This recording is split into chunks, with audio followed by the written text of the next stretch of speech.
Merci Farouk pour cette introduction.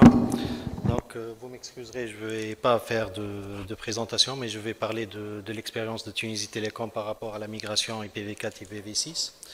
Donc, tous les enjeux, ils ont été, disons, discutés et présentés par tous les intervenants.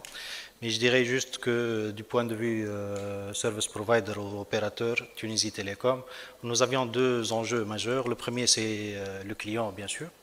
Le client, pourquoi? Parce que pour communiquer, pour partir vers des solutions en IPv6 à partir d'un environnement qui était en IPv4, donc notre objectif c'est de garder cette connectivité et la qualité des services qui lui est offert et avoir les services comme il a l'habitude de le faire, sinon mieux.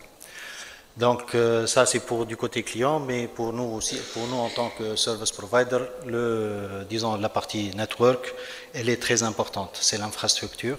Donc depuis une dizaine d'années, tous les investissements qui ont été faits chez nous ou chez la majorité des opérateurs, c'est des investissements qui sont dédiés et qui répondent très bien aux exigences de l'IPv6 en termes d'infrastructure, connectivité, sécurité et interopérabilité. Mais c'est un chantier qui était très difficile à mettre en place. Il fallait aussi de la volonté pour partir dessus. Et heureusement que les investissements qui ont été faits, c'est des investissements qui répondent aux besoins en IPv6, ce qui a fait que, disons, après la énième relance du projet avec le ministère depuis novembre 2021, nous sommes sur une bonne lancée pour faire une migration, voilà, une partie de la migration vers l'IPv6. Ce qui, il faut parler aussi du contexte tunisien, là où on a plusieurs types de clients. On a les clients qui sont du MBB, du mobile broadband, c'est les clients qui sont owned, voilà, qui sont gérés de bout en bout par l'opérateur. Mais on a aussi les clients fixes qui sont dans un contexte très particulier en Tunisie, là où il y a les ISP qui interviennent. Et pour les clients B2B et leurs accès, ça c'est une autre configuration et c'est un autre service qu'il faut voir.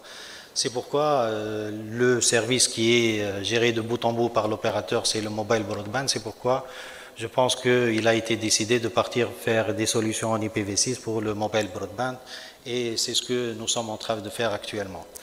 Il faut dire que chez nous, à Tunisie Télécom, nous, actuellement, on est passé en phase de test. On a créé une petite communauté de test en IPv6 qui fonctionne actuellement en dual stack IPv4, IPv6, qui fait on a une expérience qui est assez réussie sur ça.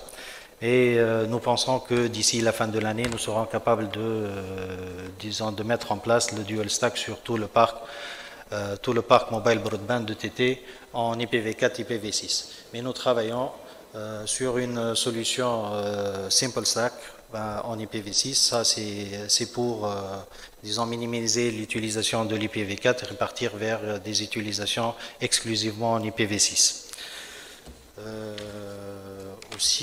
Je dirais aussi que, les tests, ils ont commencé aussi pour la partie fixe broadband et les clients qui sont du type entreprise, nous travaillons actuellement avec certains clients pour les mettre directement sur un réseau du type connectivité uniquement en IPv6.